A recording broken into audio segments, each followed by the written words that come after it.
It's Nolan. Now, before we get started, make sure y'all hitting that like button. Make sure y'all sharing it on your respective platforms. Let somebody know what we're doing today. Now, let's get into the show. Round and round. Ay, they thinking I'm triggered, you better pull it. I'm the last dragon, first nigga to bite the bullet. I'm one of the illest to pursue this. Niggas is foolish to play with me, but I'm sticking to it. You gotta check for the publishing. I might need a Pulitzer, out of Jekyll and Hyde's. Flipping these people are puzzling. They come from my perspective. The love is so humble and disagreeing. They attack you. They wish they could muzzle them. Got respect for the miles. Wrist chilly, I covered it. Took a covenant. Promised to get this cheese. No assistance from the government. Suffering in the city just enough to get by. Now I laugh at my struggle similar to Kawhi. Money and murder, we know that it's sanctioned. I only trust Benjamin Franklin. I feel like I'm Langston with a hue opposite of my sanctum. All these rap niggas, y'all stand, I lyrically spanked them. I tap of them on for me. If I was single, I asked for a date with Glorilla Speedy. That's pretty Mormon of me. My tumbo finger meaning nobody scoring on me. The last second I'm pulling like Robert Horry, homie, please. Everything I spend to appease. I've been the best since Pinstripe Lees. I've been the beast since franchise snapping in them big white tees. I'm feeling blessed and I ain't even sneeze, so grip these, nigga. I'm a creator, no Tyler. Pull heat from the hip, make them shake like Tyler. That's a double entendre. The boy got a glow like a 9 to all these brands on the nigga. You would think I was sponsored. Shout, it might need a podcast. Feedback on the mic like a fucked up broadcast. These birds ran through, gotta look up the Carfax. Realist in 4K, gotta step up your format, nigga. What's going on, beautiful people? It's the kid J Nolan here. Welcome back to another episode of Inside the Industry, your number one source for music, entertainment, commentary, and breakdowns. Hope everybody's doing well out there. This evening, we're going to be getting into Tyler Perry and the $260 million lawsuit that has been filed against him by an actor by the name of Derek Dixon. All right. Now, I'm going to be honest with y'all. I was not aware who Derek Dixon was, but come to find out, he actually is an actor who played on Tyler Perry's show, The Oval. Okay. So they do have some level of relationship, some level of professional, connection. This is not a random person off the street who just decided to create a lawsuit about Tyler Perry. I don't know the length of all the claims. I do know that there are some SA allegations, some sexual misconduct allegations that are in here.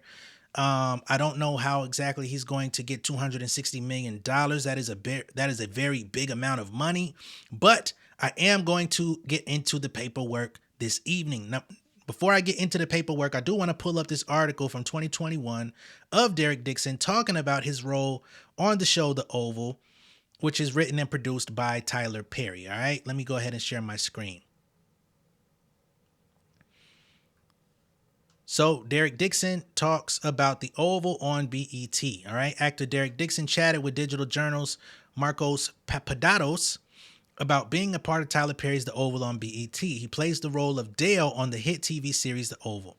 He says, I like Dale's heart. He has a good heart. He said about his character. There are a lot of interesting characters on the show that make questionable decisions, but Dale so far is a good guy. He seems to be trying to be a good person. He is also kind of feisty. He has a little fight in him too. He has self-respect. He stands his ground and fights back a little bit. Dixon had great words about working with Brad Benedict, who plays the sadistic Secret Service agent Kyle Flint on the show. All right, he says, Brad is awesome. I was the new guy on the set, and he made me feel comfortable right away. He was very welcoming, and we had chemistry right away. I was blessed to be working with such a good actor as Brad. He also complimented Bill Barrett, who plays Max Carter. Bill is a great guy. We're actual friends. It is nice to have someone who has been on the show before, and we can bond over that. Okay? So this is him speaking highly of the production of the show. I don't know what else he may have played in on the show, outside of this show, but just wanted to give a little bit of context so people don't think that this is just some man who just woke up out of his sleep and decided to sue Tyler Perry. Now, what he didn't speak on is actually working with Tyler. He didn't say anything, about their chemistry on set or any pointers or advice that he received. That's not to say that he didn't receive any. I'm just pointing this out because I don't know who this guy is. I've never seen The Oval. So I got to get some context before I get into the allegations. Now here we have the lawsuit. All right. This was filed in Superior Court of California, County of Los Angeles, unlimited jurisdiction. All right. This is Derek Dixon, an individual versus Tyler Perry. TPS, Tyler Perry Studios. And the complaint is for quid pro quo, sexual harassment, work environment harassment, sexual harassment, Ralph Act, workplace gender violence, violation of Bain Act, S battery, S assault, negligent retention, intentional infliction of emotional distress, and retaliation. He's demanding for a jury trial and also $260 million. Okay? All right, let's get into it. Plaintiff Derek Dixon files his complaint against defendant Tyler Perry, a.k.a. Emmett Perry Jr., his real name. The following complaint is pled on information and belief. This case arises from a sustained pattern of workplace harassment, assault, and retaliation perpetrated by Tyler Perry, a powerful media mogul, against plaintiff Derek Dixon, a professional actor and screenwriter. Mr. Perry is an American actor, filmmaker, and playwright who has built one of the most successful careers in the film and television industry. Mr. Perry took his success and power and used his considerable influence in the entertainment industry to create a coercive, sexually exploitative dynamic with Mr. Dixon, initially promising him career advancement and creative opportunities such as producing his pilot and casting him in his show, only to subject him to escalating harassment, assault and battery, and professional retaliation when Mr. Dixon did not reciprocate Mr. Perry's unwanted advances. These events occurred while Mr. Dixon was employed as a series regular on the Tyler Perry show, The Oval, and while Mr. Perry held direct control over his employment, compensation, and creative opportunities. Okay, so at the start of their working relationship, he claims that Tyler Perry promised him advancement in his career and producing a pilot that he wrote, as well as casting him on The Oval. But it looks like the only thing he got to actually partake in was playing on The Oval. Tyler Perry rose against all odds to become one of the powerful figures in the entertainment industry. His success story, once a symbol of perseverance and self-made achievement, has now become a cautionary tale of how unchecked power, wealth, and influence can corrupt those who attain it. Among other contracts, Perry received a lucrative multi-year partnership with Oprah Winfrey Network, and his net worth tops $1.36 billion. Tyler Perry's rise to fame and fortune elevated him from a powerless victim to a figure of tremendous wealth, influence, and power, culminating in the ownership of his own film studio. Rather than using his influence responsibly, Tyler Perry has engaged in a pattern of misconduct where he exploited his position of power.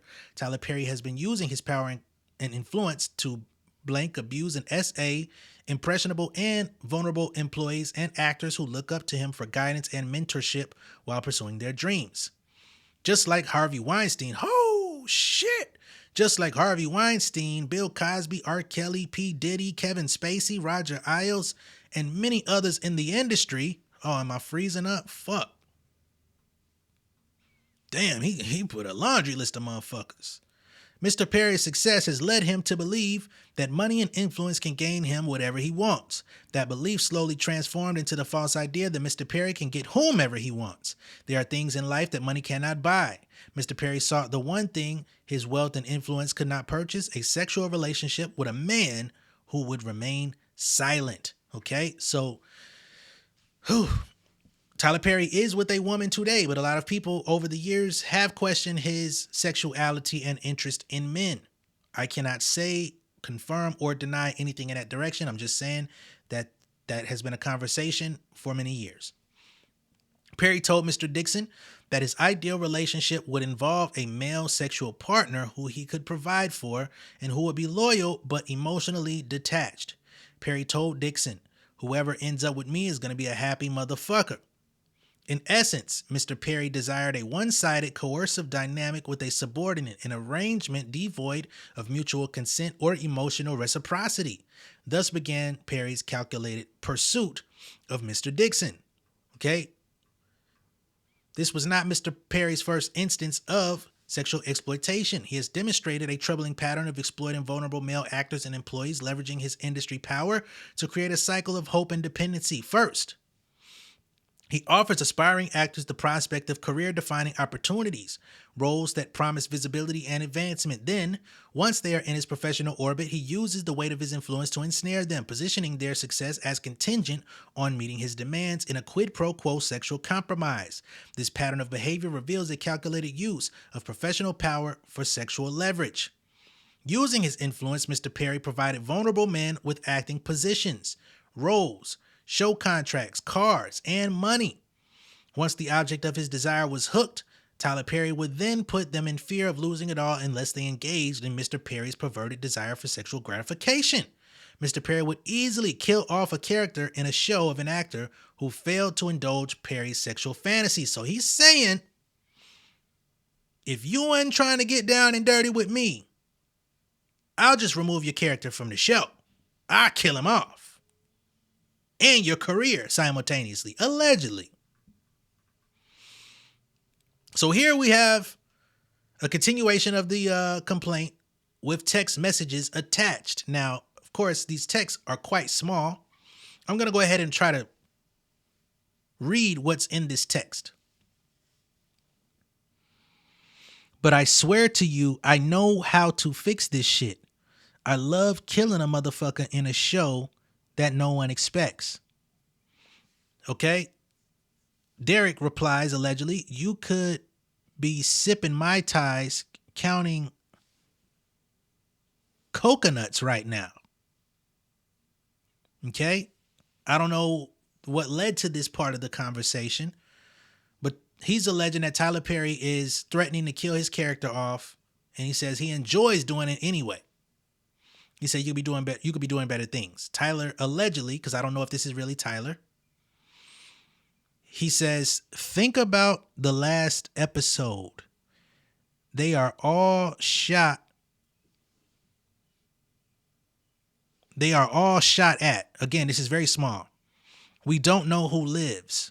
Okay, so he's saying, hey, remember, a group of motherfuckers got shot at in the last episode. We could say any one of you motherfuckers got clapped. Derek responds, exactly. I'm scared. They should be too. So he's laughing. So this is interesting. Tyler allegedly says, nope, they're not. Derek says, last I checked, we all got the same bullets in us. He's still laughing. Is there a date on this? No date.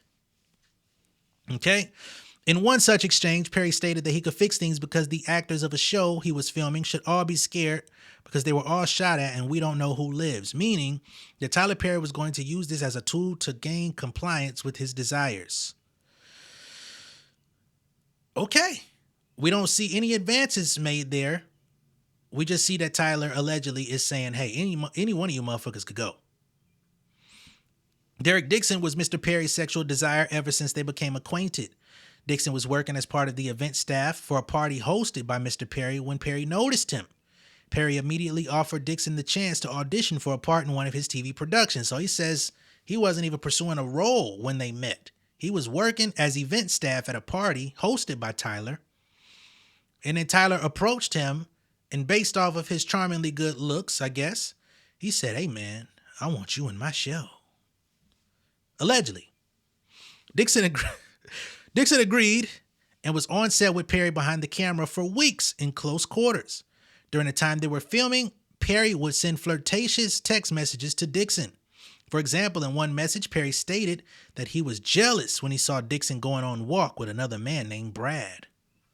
So here's another screenshot. Why did that photo make me jealous, you two together? So this is another alleged text between himself and Tyler. I don't know how real this is. I got to be honest. 2025 has introduced a whole new world of suspicion. I got to be real. Homeboy replies. He says, ha ha ha, I don't know. It's just Brad, LOL. Tyler says LOL with a period. You know a motherfucker serious when they say LOL with a period. They really ain't laughing at a motherfucking thing. He responds, he just wanted to go for a quick walk to get his steps in, and now I'm walking to Chipotle by myself. Did this nigga call him Thick Derek? Oh, hell no. Thick Derek, go get that Chipotle. Okay. Now, again, I don't know if this is Tyler. This could be completely fake and fabricated for all I know. I don't know. I'm going to read more of this text before I get into the rest of the lawsuit. This is crazy work. What's it going to take for you to have guiltless sex? Have y'all found that yet in therapy? Yes, it's the exact same kind of car, Geo Metro. Derek says, giving up my religious guilt, becoming a Buddhist. That's so cool. Where you come from. These screenshots are strange. He says, unfortunately, Derek, I have friends who are in their 50s and 60s who are still dealing with that, and it's so sad. You can have freedom from religious guilt and still believe in Christ. So I don't know if this is flirty. I don't know. I honestly don't know if that's flirtatious. They could be having a previous relationship. He could be learning about him. I don't know what would lead two men to have that conversation via text. But I can't definitively say that he is trying to make a pass at him. Now, if that other shit, that thick Derek shit, that's a little different. But these are very cherry-picked text messages without full context, so I can't say what's really going on. In another text message, Perry stated to Dixon, we just read that. Plaintiff carefully navigated a friendly demeanor to prevent the loss of income and opportunity on the one hand, and on the other, a firm boundary against Perry's advances. Often, when Mr. Perry started drinking, he would demand more attention from plaintiff and get more aggressive with his flirting, okay? When the Remy in the system, ain't no telling, okay? On one occasion, when Mr. Perry was drinking, he started to become extremely annoyed when Mr. Dixon avoided him. Mr. Perry stated that of the 600 people in his phone book, he only wanted to talk to Mr. Dixon. Holy shit. Whoa. So this is another screenshot. Treat myself right. What are you doing? Derek. That's fucked up. That all caps stretched out Derek is crazy. He responded, and again, I don't know who sent these messages. He's saying it's Tyler Perry. He says, just talking to my sister. Tyler responds, eye roll. Fine. Good night. I'll go through the 600 people in my phone book and be annoyed that I don't want to talk to any of them. Derek allegedly replies, trying to get off so I can go to sleep. LOL. Trying to get off so I can go to sleep. Oh, trying to get off the phone from his sister. He says, I understand, LOL. Derek says, LOL, apparently you're not the only one that's been drinking tonight. Tyler allegedly says, I just started. He said, I ain't even drunk yet, homie. I'm just getting nice. So what's up?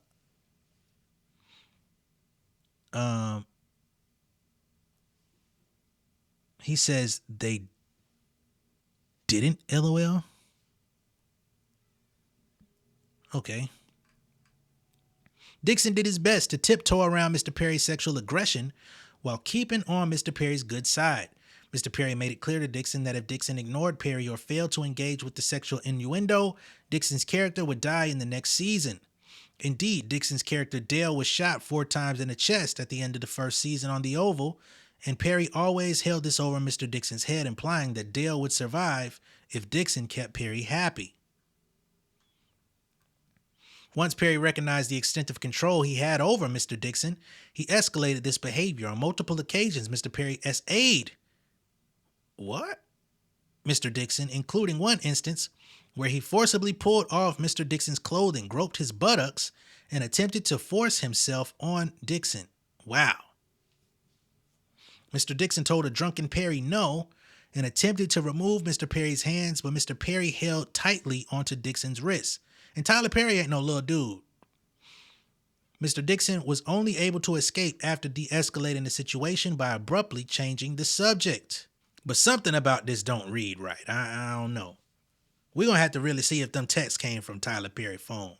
I mean, I'm not the one to investigate this shit, but I don't know. I ain't trying to say homie's a liar. I just have I don't know. I mean, this is a long lawsuit, though. Let me just read this shit. The day after the assault, Mr. Perry called and texted Mr. Dixon relentlessly saying, tried you, call me. Tried you, call me. And I really need to talk to you. Please, let's call as soon as you can. Finally, when Mr. Dixon answered Tyler Perry's call, Mr. Perry profusely apologized for the essay while blaming it on other things. All right. So he said he tried to get in his pants. He was able to de-escalate the situation. Tyler Perry allegedly called and apologized. Perry continued, he didn't know why he would do that. Maybe he was self-sabotaging. On the very same call where he apologized for the essay against Dixon, Perry told him, and don't worry, we're going to do your show. Okay. So that now at this point, he's allegedly reiterating, hey, I haven't forgotten about that pilot that you told me about. We're still going to do your show. Okay. And they probably hadn't talked about that for quite some time. So in this apology, when you say, don't worry, we're going to do your show, you're now reintroducing that idea. Long as you don't tell nobody that this happened. Okay. Shortly thereafter, Mr. Dixon got a call from Perry's lawyer saying that Christmas had come early. So now he's saying Tyler Perry's lawyer hit him, Christmas coming early, and that Dixon was getting a substantial raise and the show was greenlit. So now he's allegedly getting more money and he's now approving his pilot idea. Perry's attorney explicitly warned Dixon not to tell any other actor on the show about his raise because no other actors were getting a raise, only him. Perry kept telling Dixon that he was sorry and that the harassment would not happen again. However, the harassment and insults continued. Mr. Perry would also try to deflect the blame for the essay by saying that Dixon didn't have a strong enough no. Now, how strong you need to say no for it to register? Now, here's another screenshot. It says, nice. Santa Monica is nice. Santa Monica, California. I'm glad you're going out there. How is your no? Is it stronger? You got to have a strong no. What?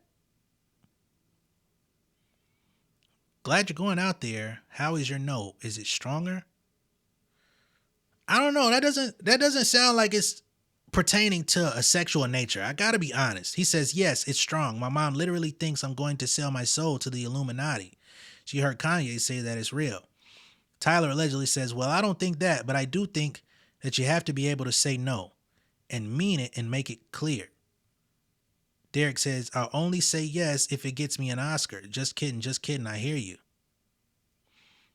Tyler says, well, the only one who could have gotten that for you through sex is in prison. So just stick to the no, unless you are really into him. Whoa. So is that the lawyer? Is that the lawyer?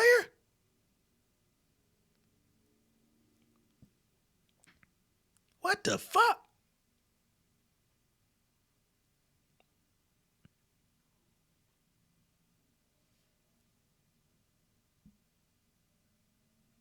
I don't know. I'm not getting enough context on who's saying what. He's saying this is Tyler. But when you say unless you're into him, he's now speaking in the third person? Dixon did not know how to answer without facing retaliation, cancellation of his production contract, or perhaps being killed off the show. So instead, Dixon made a joke out of the situation, stating that I'll only say yes to sex if it gets me an Oscar. In response, Tyler Perry stated, the only one who could have gotten that Oscar for you through sex is in prison. So just stick to the no unless you really are into him. Perry reveals through these text messages that the no he was referring to was Dixon's no to sex in exchange for promotion in the industry, classically known as quid pro quo sexual harassment. Perry sent this message to Dixon because that is exactly what Tyler Perry was doing. At some point, Dixon left Atlanta and moved to Santa Monica to create distance from Tyler Perry. However, even at long distances, Mr. Perry continued. Okay, so he was informing him that he was moving to Santa Monica. See, the context without context with these texts, it gets weird. So Tyler's allegedly saying, Santa Monica is nice. I'm glad you're going out there. How is your no?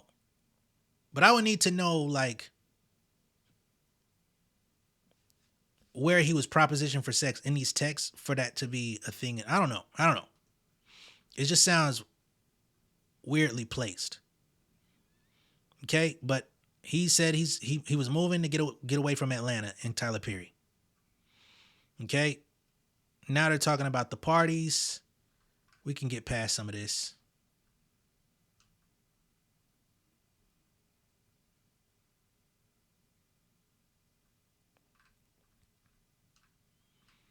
Don't need to know the jurisdiction and all that stuff. So here we get to factual allegations. They say in or around September 2019, plaintiff worked for an event company called Legendary Events in Atlanta that was hired to organize defendant Perry's studio opening party. Plaintiff was recruited by Tony Conway, the owner of Legendary Events and a close friend of Tyler Perry. Mr. Conway decided to place Dixon directly in a role at a party that required frequent conversation with Tyler Perry. So why did Mr. Conway do that? Why would he place you directly in a role at a party that required frequent conversations? So did you and Mr. Tony Conway, did y'all have prior discussion about your interest in acting? And say, well, come work this party for me and you can meet Tyler, and I'm gonna make sure that you're centrally placed and positioned so that you can have a conversation with him to talk about auditioning for a role. Why not share the context there? Because what other reason would he have to put you centrally in Tyler's path for conversation unless he was setting you up romantically? It's either professionally or romantically. Anyway, defendant Perry picked plaintiff out of a crowd of employees present at the party and began asking plaintiff questions about his employment status and whether plaintiff was an actor. In or around early October, and on the last day of the party, defendant Perry insisted that he and plaintiff exchanged phone numbers, and Perry subsequently texted plaintiff to introduce himself. Perry began by asking Dixon about his dreams and aspirations. Dixon told Perry that he was interested in acting and writing. Perry then told Dixon to do an audition over the phone and send it to Perry. Dixon told Perry he was at a Halloween party. Perry asked to see pictures of Dixon in costume, and Dixon complied.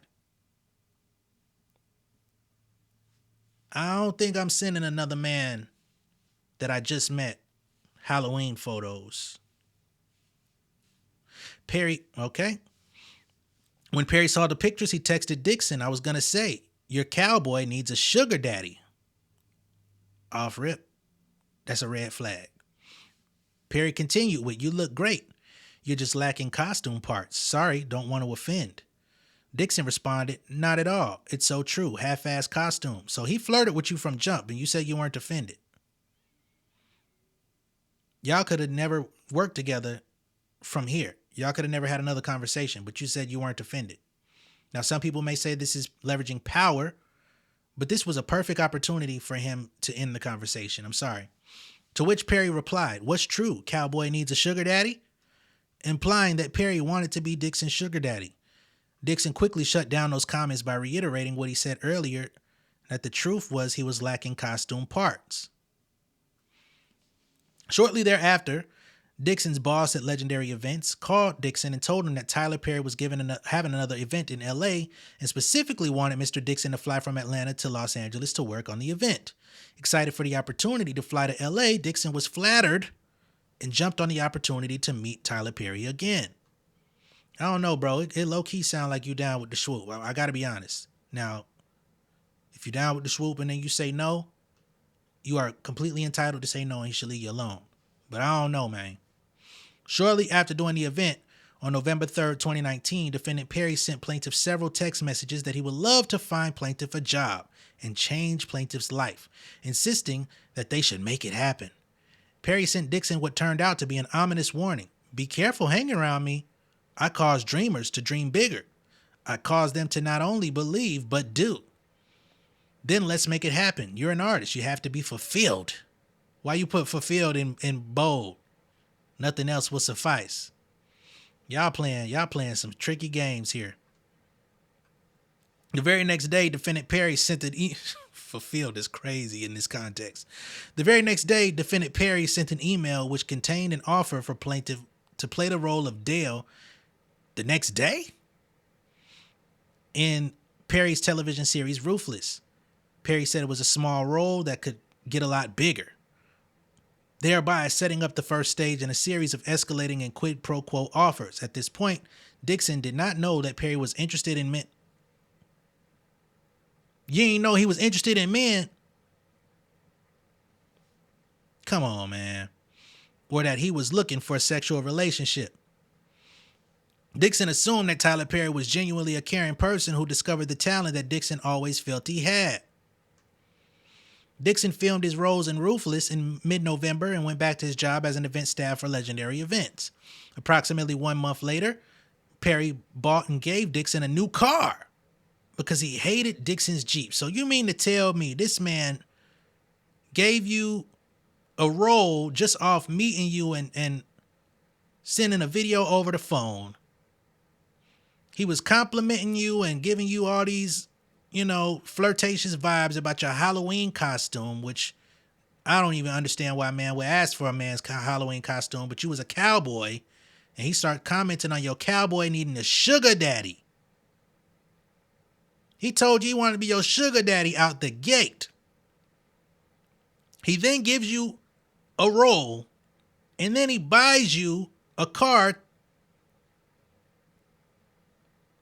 Come on, man. Now, I'm not saying that Tyler Perry should have done these things, understanding his position in the film and entertainment industry. I'm not saying that it's right for him to do these things and create this relationship of, if you want to go far in the industry, you need to get with me. It's a problematic place to be. You know what I'm saying? And once you put yourself in that position, you open yourself up to all sorts of fuckery and allegations and nastiness that comes with that. However, as this filing moves forward, I'm finding it harder and harder to believe that Mr. Dixon did not understand what was happening. And this is before he was ever touched. This is before he was on set. This is in the beginning stages of when they first met, that he was already flirting, already bought you a whip, already said that your cowboy needed a sugar daddy. The whole thing off rip within the first, sounds like, couple months of y'all even conversing. This is before you even acted on set. Approximately a month after filming Ruthless, he bought you a new car because he hated your Jeep. Dixon was surprised and elated. Dixon had no idea that he was being set up by Perry for extreme dependence. In December of 2019, Dixon was requested to be a part of the event staff at another event at Perry's home in Jackson Hole, Wyoming. After that event, Perry started frequently sending text messages, making phone calls, and demanding that Dixon give Perry some attention. On New Year's Eve, the first year that y'all met, Tyler Perry texted Dixon, "I can't tell you the last time I pumped gas, or went to the supermarket, or flight commercial, or packed a bag, or had good sex. It was before I was rich." My boy, you've been rich at this point. 2019, you was rich for probably 13 years. And you ain't had none of them experiences? Whoa. Dixon found these messages to be strange and untowardly coming from someone like Tyler Perry. How so? He already let you know he wanted your cheeks. I'm not being funny, but he already implied this. But being new to the industry, Dixon played along by downplaying the sexual comments and hoping that being around Perry would allow him to showcase his talents as an actor and writer. We in a new landscape out here, man. Soon after Dixon began giving Perry more attention, Perry made his move on Dixon. In January of 2020, just a few months after his first acting gig, Perry invited Plaintiff to his home in Douglasville County, Georgia. Plaintiff showed up to the home hoping that he would be given a chance to befriend Perry and show him how talented an actor Dixon was. You're going to show him how talented of an actor you are by going to his house? Making a house call? He had already befriended you well before this, because the texts that he's sending you are that of a friend, a romantic friend, interest. I gotta be honest. At Perry's home, Dixon was served many alcoholic drinks, which Perry also partook in. Dixon felt that Perry was genuinely interested in Dixon's talents as an actor and writer. Perry made no sexual advances at Dixon while they were drinking, and the conversation was friendly. At the end of the night, Perry told Dixon not to drive home. Perry said it was dangerous and that Dixon was too inebriated to drive home. So now he done got you lit and say, man, it's unsafe for you to leave, okay? You don't want no accident. You need to stay the night. Dixon was agreed and was escorted to a separate guest room, not knowing that this was a ruse to allow Perry to assault Dixon. Dixon was tired and did not have pajamas, and so he got into bed only wearing underwear.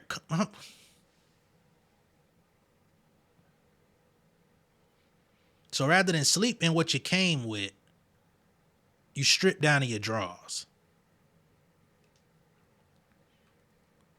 Before he knew what was happening, Dixon felt someone else slip into bed behind him and start rubbing Dixon's body around his inner thigh in a highly sexual and suggestive manner. So he's saying that Tyler done slid into bed. Dixon turned around and saw that Tyler was in bed with him. At this point, Dixon's stomach started to turn and he began feeling nauseous. Instinctively, Dixon jumped out of bed and told Tyler Perry that he wasn't that sexual. That's an interesting response. Tyler Perry ignored the comments and told Dixon to turn around so Perry could see him naked in his underwear. Perry then commented on how beautiful Dixon's body was. Dixon once again told Perry that he was not into sex. Dixon kept informing Perry that he was not into sex in order to keep Perry at bay, while at the same time not insulting the person who was dangling his career in front of him. In response to Dixon's frequent assertions that Dixon was not into sex, Perry started prying further. Perry would send Dixon a text message saying, "I would hope that you would let someone hold you and make love to you. You are missing the best years of your life, my friend. Trust me. I hope you get past that block in your mind soon." Perry was implying that Dixon would hopefully get past the block in his mind and would let Tyler Perry make love to him. As you can see above here, Dixon replied, he said, "Well, it's not this person. But yes, I want that too. I'm working on it. Therapy is helping."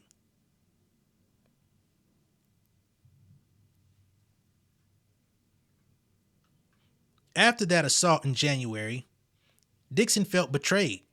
Perry continued to call or text Dixon every day asking to talk to him more. Dixon ignored Perry, which led Perry to text him, "Derek, why don't you text me more?" The more Dixon ignored Perry, the more aggressive Perry became, until finally Perry offered Dixon a part in a new show called The Oval. You could just block that man. I'm sorry. We're talking about 2019. You could just block him and never talk to him again. But you wanted to go, and this is where things get tricky. This is what's a lot of people, this is why a lot of people have mixed feelings about this whole Diddy thing, right? Because people are seeing what's going on. They're being thrown into things and then they're returning because of opportunity. Now, I understand this guy was working as event staff at parties, but if Tyler Perry is coming on to you, trying to talk to you, trying to touch you, trying to get you in bed, and you're not into that, I would go back to working them fucking parties.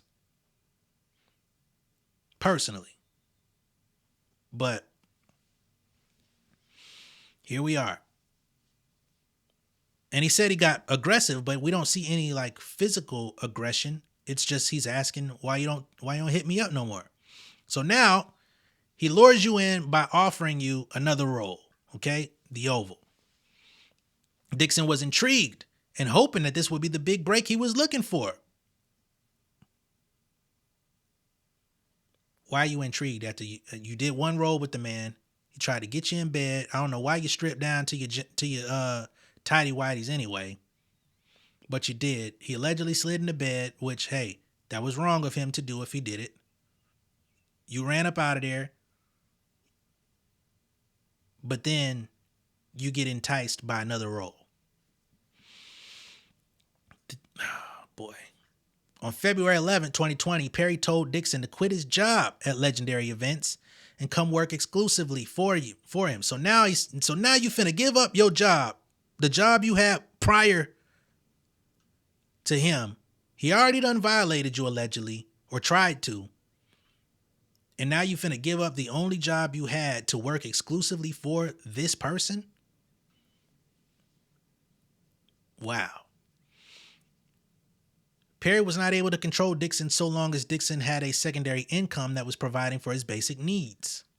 Once Dixon quit his job due to his role on the Oval, Perry started getting more and more personal with Dixon, knowing that Dixon was now under his control.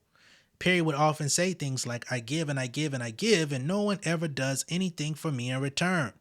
No one ever gives me what I want or what I need, implying that Dixon was not giving him sex. You knew what that man wanted. He laid it out at his crib. Didn't do it properly, but that gave you everything you needed.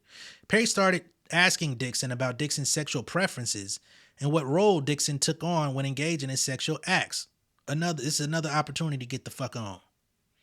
Whether he was a top or bottom is crazy, which in sexual terms means whether Dixon preferred to give or receive anal sex.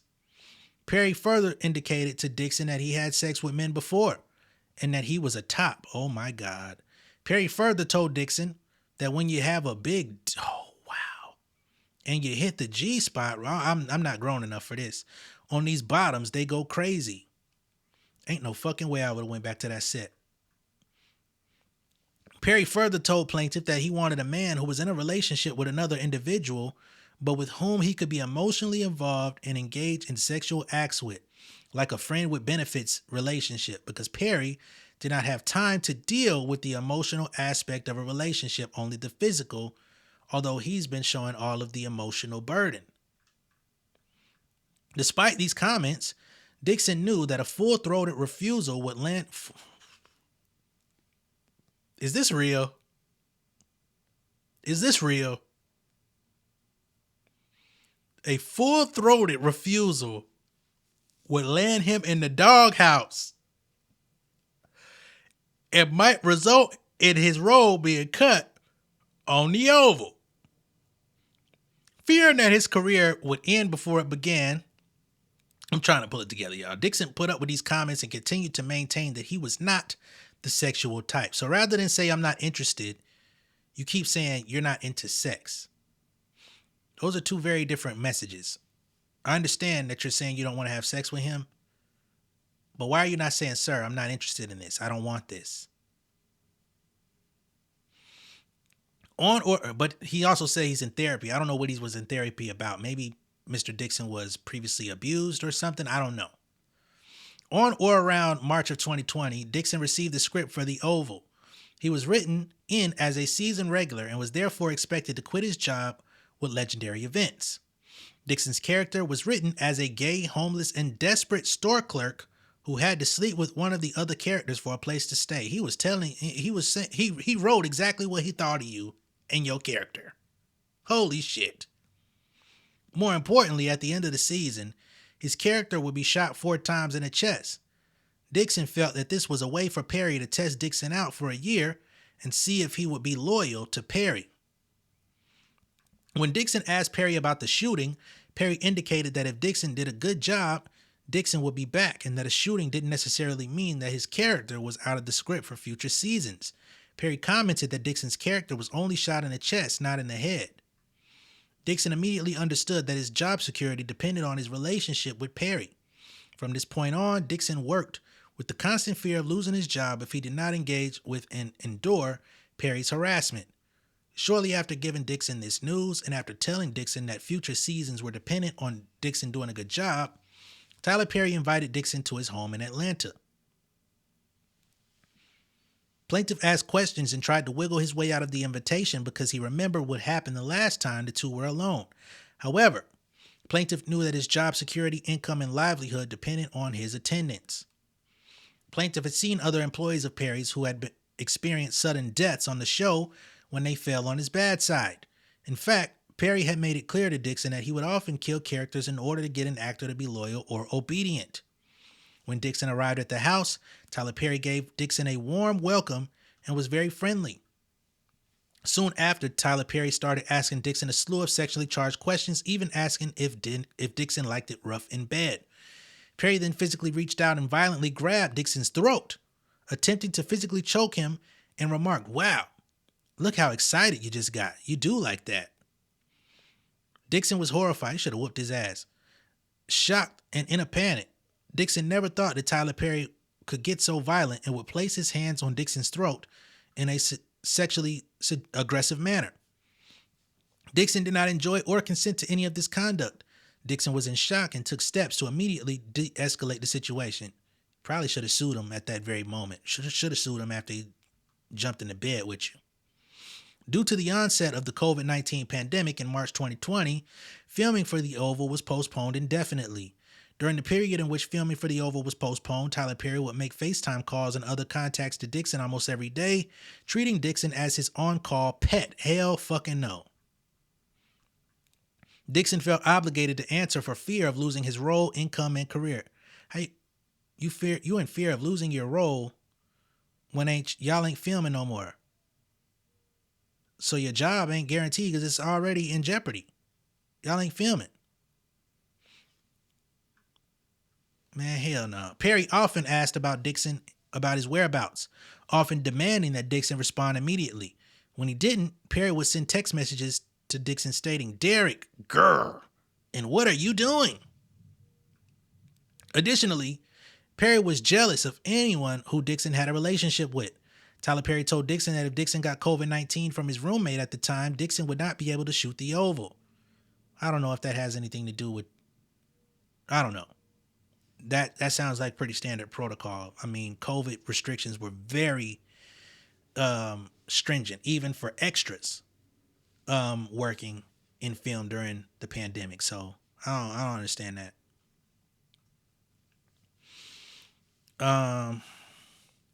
Perry encouraged Dixon to move into one of the on-set studio houses owned by Perry, where Perry would have more control over Dixon's whereabouts. We've seen other actors that stayed on Tyler Perry's studios during filming, so I don't know, man. This seems a little extra. But Tyler Perry could have been wanting him and desiring him and not letting up. Very possible. Thereafter, Perry would text plaintiff about other actors on his show Ruthless. Perry told Dixon how he manipulated employees through ruthless retaliation. Perry told Dixon that if he did not like the way an actor behaved or the way the actor was acting, the character would simply die in season 2. Dixon understood that Perry was informing Dixon to be cautious about disappointing or upsetting Perry. As a result, Dixon continued to put up with Perry's suggestive messages and advances while doing his best to protect himself by taking notes and amassing evidence of the harassment and keeping old text messages. You had plenty of evidence in 2020. In one conversation in or around April of 2020, Perry told Dixon that Perry imagined him prancing around in a cowboy outfit and that Perry did things to Dixon and that he couldn't talk with Dixon about any further because they were so wrong. In or around April of 2020, and while Dixon was living in the studio homes on set, Perry often coerced Dixon to drink alcohol and then get on the phone with Perry. Perry would frequently have someone drop off alcohol at Dixon's door. Perry would eventually turn these phone calls into sexually explicit rants. Perry would get frustrated with Dixon and tell Dixon that he was not giving Perry what he needs. Dixon's refusal to succumb to Perry's sexual advances caused Perry to be even more frustrated. Eventually, Perry warned Dixon that if he told his castmates about the harassment, Dixon would be opening himself up to lots of questions and foolishness, and demanded that Dixon not discuss any of their conversations with his castmates. Okay, we've got another screenshot. The screenshot is very small. So let me, I may have to try to zoom this shit in. I really don't want to, but I may have to. Damn, that shit zoomed the fuck in. He says, "Listen to me.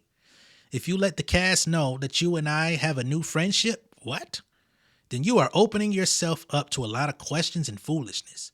You want them to know that you are there because of your talent and not because we have a friendship or because Tony got me to give you a job."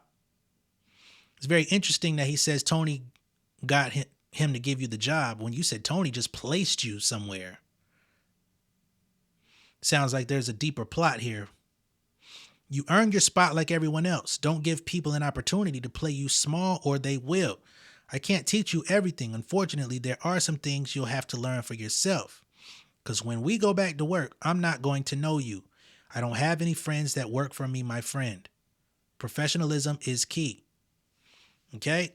So clearly, you're being made very aware of his interest in you. He wants you to keep it discreet and not let nobody else know that he hired you based on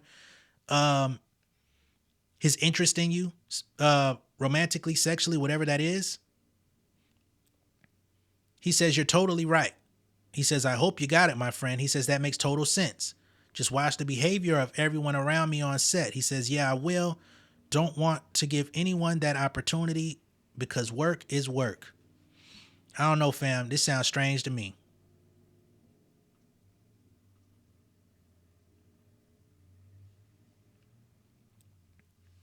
Perry upped the stakes by telling Dixon point blank that he was not to tell anyone about their quote unquote friendship.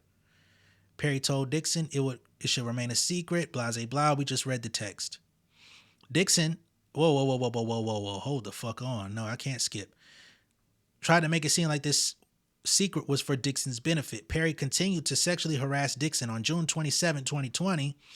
Perry texted Dixon that all he wanted for his birthday were biscuits and BJs. Hell nah. Referring to blowjobs, oral sex, but that all Perry ever received were biscuits, insinuating a request for oral sex from Dixon.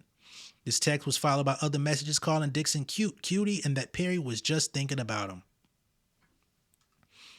All signs that you should have got the fuck on. Despite these advances, Dixon continued to act professionally and continued to tell Perry he was not sexual. That seemed to be the only way of keeping Perry at bay while keeping his job. What about, listen here, motherfucker? Get the fuck back before I fuck you up. I air this bitch out. I ain't coming back here and don't you say I'm in breach of contract or else it's gonna get worse around this motherfucker. In July of 2020, Perry remarked about how much he loved the script for Dixon's television series called Losing It and exclaimed that he wanted to shoot the pilot. Perry would never really work toward that goal, and what Perry was really doing was making Mr. Dixon more dependent so that Perry could later extract sexual favors from Dixon as a quid pro quo to produce the pilot. In or around August 2020, Dixon and his castmates began shooting for the Oval after delays due to the COVID-19 pandemic, during which all castmates and crew lived on the studio set in a quarantine bubble. As I stated. Shortly after, Perry confided in Dixon that 2 cast members were pissing him off and that Perry swore he knew how to fix this shit. Perry added that he loves killing a motherfucker in a show, that no one expects that he was going to shoot them all shot and kill them mofos, referring to killing off characters in the Oval. More importantly, Perry stated in one text message, I may need to shoot the shootout early, which Dixon understood to mean that unless the actors knew they were going to die and that their time on the show was over, they wouldn't change their ways. Perry was going to film the shootout early so that the actors would become more submissive to Perry's requests. Excuse me. So you mean to tell me that him saying that wasn't even really like a threat to him? It was about some other motherfuckers? Oh no. Perry intentionally made these comments to instill fear in Dixon. Mr. Dixon now knew that he would too lose his job if Dixon did not play ball with Perry's sexual harassment. This is what Perry had been setting up. Dixon was now fully reliant on Perry for his income, hope, and future aspirations. Nah, dog. Nah. Perry made it clear that Dixon was not to disclose the relationship to anyone else, and Dixon was aware that Tyler Perry would kill him off the show for good, thereby ending his career. Career? If Dixon got on Perry's bad side. To top it all off, Dixon already knew that his character was shot 4 times at the end of the seasons, but that the shots might not be fatal. In July of 2020, Perry read the script of Dixon's pilot and told Dixon that he loved the show so much he wanted to shoot the pilot for it. Dixon did not know that Perry never intended on shooting the show, but it had been 2 years. Perry knew that he could use the motivation of shooting, about a full year, use the motivation of shooting Mr. Dixon's show to get Dixon to do what he had been resisting for many months, which was to give Perry the sexual gratification he so craved. Once the stage was set, Perry knew he could get away with the harassment. During the filming of The Oval in 2020, Perry engaged in a severe and pervasive tirade of sexual commentary, including but not limited to A, that Dixon liked being choked, following being choked by a cast member in one scene on the Oval. Not to mention, he choked you, allegedly. B, why do you twist your hips when you walk? C, how can I get a day of Dixon? That's crazy. D, when will you be thick again? Fuck no. E, I love how I feel right now, but I don't like being horny. Oh no. F, I feel sorry for the first person who flirts with me. G, I've been trying to put that energy somewhere else, but everything is sexual on this stuff. H, that snake across the table made me think of photo of Nicki Minaj from the music video, oh hell no, Anaconda, in which she references intercourse with male genitalia symbolized by a snake. I will gladly choke you right now, referring to Perry's desire to choke Dixon in a sexual way. J, a suggestion that Dixon should get braces behind his teeth, but that plaintiff would have to give up BJ's, and that it could be dangerous for Dixon's partner, especially if they're not circumcised. Hell fuck no. K, that's when you were thick, Derek, fun Derek, drunk Derek, before COVID Derek. I miss him, just without a butt. Wow. So you must have had a little extra weight on you. I don't know if you was because he's a fit guy. So I don't know if he was more diesel and he lost a little weight during COVID, wasn't working out as much. Thick Derek would have worked them pants out. Hell no. Perry also photographed Dixon's buttocks while on set and sending the pictures to Dixon. 2 text messages of many showed that Perry was jealous of seeing Dixon with other men and that Perry describes Dixon as so beautiful.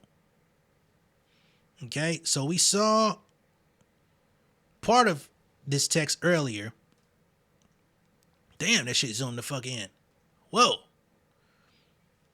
Tyler says, why did that photo make me jealous? We saw that. He says, I don't know. It's just Brad, LOL. Just want to go for a quick walk. That thick Derek, get that Chipotle. Derek replies, haha, you can tell from that photo? He says, no, I can't. Only from your jeans. Derek says, ha ha ha. That's how I measure too. If I'm not filling them out, I'm not working hard enough. He says, right. To make, what the hell did that say? You ain't even show. Wow. Anyway, he says, well, it's not this person. So that's the other part about him not finding love or not finding somebody to make love to him. He says, no, not that person, LOL, just saying. He says, I feel sorry for the person that you choose. Derek says, and I won't even take an aspirin from someone anymore. Haha, I would cry if that wasn't so funny. Why? Man, I don't know. He says, what I mean by that is that you're so beautiful. When you finally are able to unlock your mind, you're going to make that person crazy. And I ain't gonna lie to y'all. I got limited time. I may not be able to finish this shit. This shit long as fuck. This series of comments and other unwanted sexual references made Dixon highly uncomfortable. Dixon was caught in a bind. He could not complain to anyone at HR. He had nowhere to turn for relief from this harassment, and he knew that if he did not endure it, he would be killed off from the Oval. Dixon was unsure whether to joke back or rebuff his SH, so he endured it knowing that his job was on the line if he did not engage. Perry would also share intimate details of his own sex life with Dixon. Among other things, Perry would tell Dixon that he had not had good sex since he became rich, and that there were certain times where he had not been touched in months. I'm just trying to understand. And I understand some people may say, well, he's going through this, he's playing it off, he's going back to work because Tyler Perry holds his job in his hands. And I get that. And I understand Tyler Perry is very rich, very powerful in this, entertainment business. But this guy has been given probably 10 to 15 examples of when he should leave.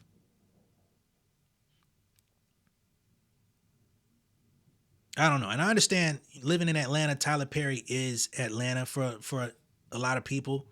There's a lot of stuff that gets shot out here, a lot of stuff that's casting out here, but Tyler Perry is like the big dog out here. But you can also go to LA and audition. You can also audition for other projects not associated with Tyler Perry. I don't know, man.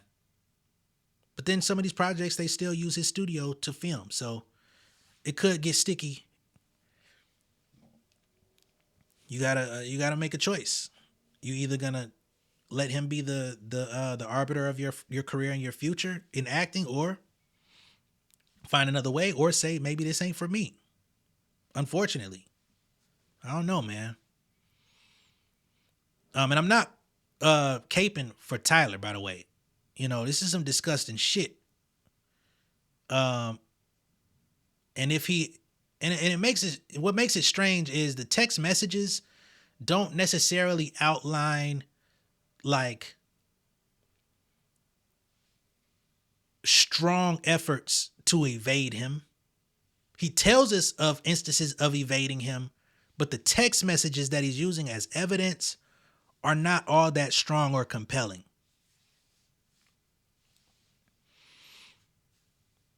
So here we have another screenshot, right? And we just had a heaping dose of it, and now it's back to nothing. It's really weird. Tyler allegedly says, I didn't have any contact. What are you talking about? I haven't been touched in months. He says, oh, you mean touching? I thought you meant being around people. Tyler says, Jacob. He says, I love that you only say that when I'm being stupid. I guess he calls him Jacob. I don't know. I guess the Jacob's dumbass version of me. He says, not dumbass, but blonde.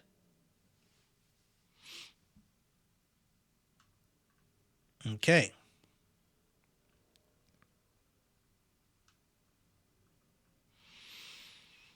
Dixon knew that refusing meant to end his career, so he accepted. What was this? Character's fate was to be invited.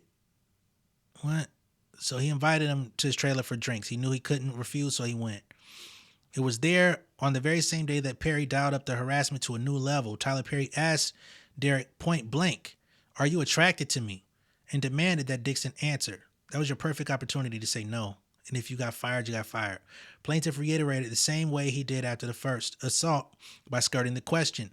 Dixon told Perry that Dixon wasn't that sexual or looking for anything. Perry's incessant probing did not stop. Perry continued to talk about how good looking and sexy he was, which again is wrong. And that plaintiff was wasting his looks by not being free and having sex. Dixon repeatedly deflected the comments with neutral answers, constantly looking for ways to avoid Tyler Perry's sexual interrogation while continuing to worry about his future on the Oval. Mr. Perry was testing how far he could go. After enduring the harassment and doing his best to dodge the situation, Mr. Dixon got up and the two exchanged goodbyes. As Dixon was leaving Perry's trailer, Perry got up and pinned Dixon against the wall. Perry began aggressively groping Dixon's buttocks in a sexual motion. Tyler Perry began reaching down towards his butt and groped him in a strong and sexual manner that could not have been a mere accident. Dixon stood frozen in horror and could not reciprocate or fight back. All Dixon could do was let his body go cold and limp.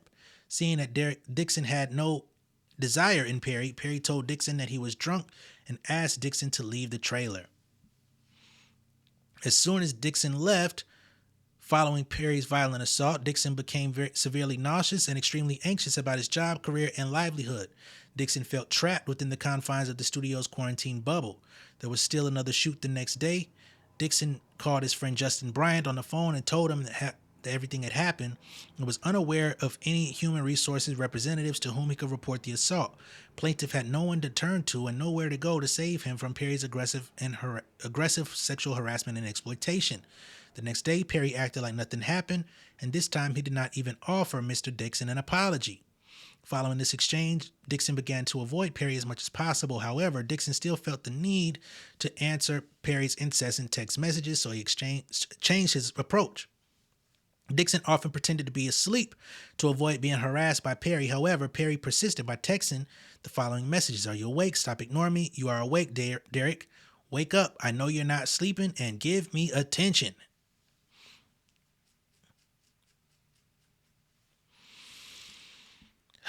In or around early October 2020, Perry invited Dixon and other actors from the Oval on a cash trip to Perry's personal island in the Bahamas. Dixon knew, as did everyone else on the show, that declining to go on this trip might cause Perry to erase you from the show. Erase me then, bitch! Dixon agreed to go, knowing that the whole cast was going to be there. One night while in Perry's private island in the Bahamas, the cast was having a party. At the end of the night, Perry told Dixon that he wanted to talk to him. Dixon was caught off guard. Perry made alcoholic drinks and forced Dixon to drink with him.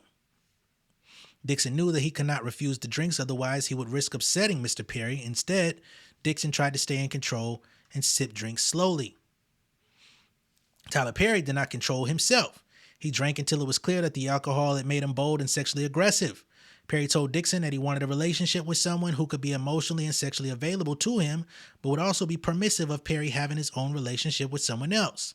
Perry said he could see himself having that type of relationship with Dixon. Perry insisted that Dixon needed to be with someone rich because Dixon liked nice things. Perry told Dixon that he was watching all the casts as they laid out in the sun with tanning oil. Fuck out of here. Perry continued raving about how seeing Dixon greased up like that, oh man, was driving him crazy.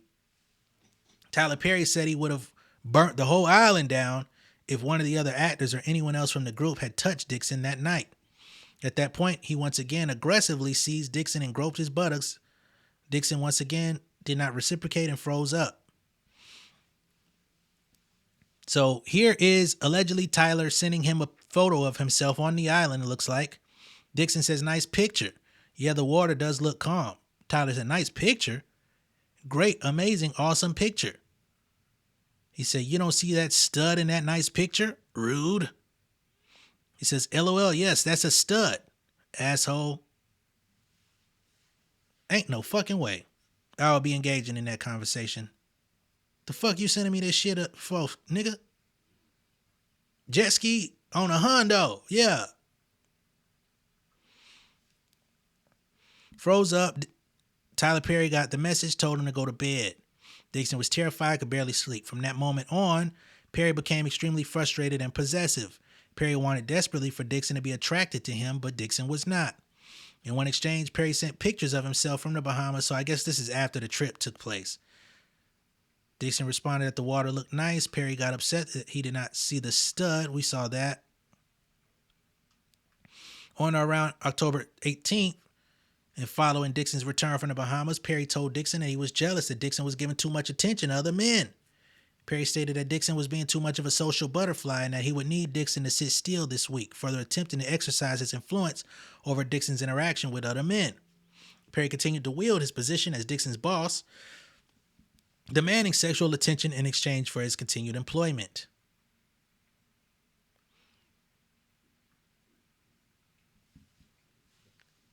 These text messages were followed by others to Dixon like, Derek, don't you dare ignore me. I deserve better. I deserve attention all the time. Dixon, out of fear for the unknown future of his career, continued to give Perry the social attention he demanded, even though Dixon would constantly get SH'd. On several occasions, Perry would text Dixon while drunk. In one exchange, Perry told Dixon, you know what I cook, Derek, and then proceeds to say, I'm so drunk talking shit. What does that even mean? In December of 2020, Dixon began feeling depleted due to Perry's continued pattern of sexual harassment. The depleted would have been after the first exchange. Dixon had no one to turn to. He visited a physician who indicated that he exhibited severe symptoms of acute stress, insomnia, stomach issues, and dangerously low cortisol levels due to the sexual harassment and assault. The physician prescribed Zoloft, an antidepressant, for Dixon's ailments. The harassment continued through the beginning of 2021. Perry continued sending Dixon unsolicited photos of Dixon's body from the set of The Oval with comments such as, oh my God, look at thick Derek. No, the weight difference. I do see it. Thick Derek. Okay, good. Nope, I can't deal with thick Derek. What's it going to take for you to have guiltless sex? Okay, so that's where that comes in, I guess. Have you found that yet in therapy? What's your waist? I'm so glad Thick Derek is back with us. Breakout in ass and thighs. You home? I don't want you out with your friends drinking. You are the rose, but you are so blocked that you refuse to be smelt. Smelt is, whoa, wow. Or open. Holy shit. When you are finally able to unlock your mind, you're going to make that person crazy. So apparently Derek is celibate, not interested in sex with anybody.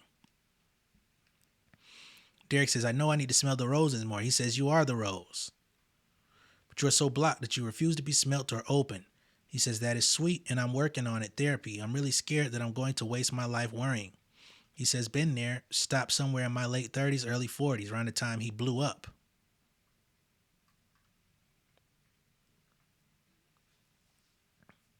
Oh, boy. I gotta wrap this shit up.